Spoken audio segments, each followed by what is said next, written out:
Ever pondered over how one man can significantly mold the course of a nation's history? Consider Henry Clay. A statesman, a politician, and a skilled orator, Clay left an indelible mark on American history. From the rolling hills of Kentucky to the grand halls of Washington, D.C., his influence was far-reaching and profound. His life, woven intricately into the fabric of the United States, is a story of ambition, compromise, and legacy. Join us as we unravel the fascinating life of Henry Clay. Born in the humble homesteads of Virginia in 1777, Clay's journey was anything but ordinary. The seventh of 9 children, Henry Clay grew up in modest circumstances, a world away from the political powerhouse he would become. His father died when Clay was just 4, leaving the family in a precarious position. Yet, it was this adversity that shaped Clay's resilience and determination.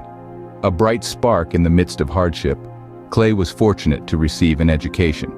He studied law under the tutelage of George Wythe, a prominent attorney and signer of the Declaration of Independence. Clay's intellectual prowess did not go unnoticed, and he quickly mastered the intricacies of the legal profession. In 1797, a young Clay left Virginia, setting his sights on the frontier lands of Kentucky. This was no random choice, but a strategic move. Kentucky was a land of opportunity, a place where a young man could carve out a name for himself. And that's exactly what Clay did. He immersed himself in the legal community, quickly rising through its ranks. His oratorical skills were unmatched, earning him the respect of his peers and the attention of the political elite. Clay's name became synonymous with justice and fairness, a reputation that followed him throughout his career. As he etched his name in the legal circles, politics beckoned, ushering in a new era. In the realm of politics, Clay didn't just participate, he made waves. Henry Clay's political debut was as remarkable as the man himself. His journey in the political arena began in earnest in 1803, when he was elected to the Kentucky General Assembly. Known for his eloquence and charm, Clay quickly rose in the ranks, and by 1811 he was elected Speaker of the House, a position he held for a record 10 years. While the War of 1812 raged on, Clay played a vital role in rallying support for the conflict. As a war hawk, he passionately argued that war was the only answer to British aggression, solidifying his reputation as a fervent patriot. His leadership during this tumultuous time was pivotal in shaping the nation's response and indeed its very history. But Clay's political prowess didn't stop at rallying war cries. One of his most significant contributions was the creation of the American system. This economic plan aimed to strengthen and unify the nation through protective tariffs, a national bank, and subsidies for roads and canals. It was a bold vision that sought to propel the United States into a new era of prosperity and growth. Now let's talk about the infamous corrupt bargain. In the presidential election of 1824, Clay found himself in a unique position. As Speaker of the House, he held sway over the outcome of the election. When he threw his support behind John Quincy Adams, many cried foul play, accusing Clay of making a deal to secure his appointment as Secretary of State. This event stirred controversy and marked a significant moment in Clay's political career. It's clear that Clay was not just a bystander in politics, he was a mover, a shaker, a man of influence and determination. His political career was characterized by bold decisions, sweeping visions, and an unwavering commitment to the growth and unity of the nation. But Clay's influence didn't halt at the doors of Congress. He had a grander vision. Now imagine a man who could persuade a nation teetering on the brink of war to choose peace instead. Picture this. The year is 1820, and the United States is in a heated debate. The issue at hand, Missouri's application for statehood.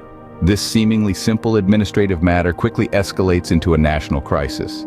The balance between free and slave states is at risk, threatening to tear the young nation apart at its seams. Enter Henry Clay, a man with a reputation for his diplomatic skills and commitment to the Union. He steps up to the challenge, proposing a brilliant solution that would become known as the Missouri Compromise. The deal? Missouri would join as a slave state, but Maine, previously part of Massachusetts, would break away and join as a free state. This maintains the balance, and for the moment, the Union remains intact. Fast forward 30 years to the year 1850. The United States is once again on the brink of disunion, this time over the territories won during the Mexican-American War. The question of whether these new territories would allow slavery is causing a rift that even the mighty Mississippi couldn't match. But who is there to broker peace once more? None other than our man, Henry Clay. He presents the Compromise of 1850, a series of bills that, among other things, allows California to join as a free state and establishes the territories of Utah and New Mexico with the choice to allow slavery or not. It's not a perfect solution, but it's one that holds the Union together a little while longer. Henry Clay's ability to find middle ground in a nation divided, to negotiate peace when war seemed inevitable, earned him the moniker, the Great Compromiser. His unwavering dedication to preserving the Union, even in the face of great opposition, is a testament to his character and his belief in the promise of the United States. Indeed, Henry Clay was a beacon of compromise in a time of division. Clay's legacy extends far beyond his lifetime, casting a long shadow over Kentucky and the United States. His passion for politics and devotion to his home state remain at the heart of his enduring influence. Clay's political acumen and knack for compromise not only shaped Kentucky's political landscape, but also left an indelible mark on the nation's history. His ideals and strategies found a profound admirer in none other than Abraham Lincoln. The great emancipator himself acknowledged Clay as his beau ideal of a statesman. Lincoln's admiration for Clay was evident in his own approach to politics, particularly in his pursuit of unity and compromise. Clay's legacy also lives on in the Senate, where his ability to bring opposing sides together earned him the title, the Great Compromiser. His leadership and political savvy set a high bar for future senators, reinforcing the value of negotiation and consensus in the legislative process. From a humble beginning to a national icon, Henry Clay truly was a force that shaped a nation.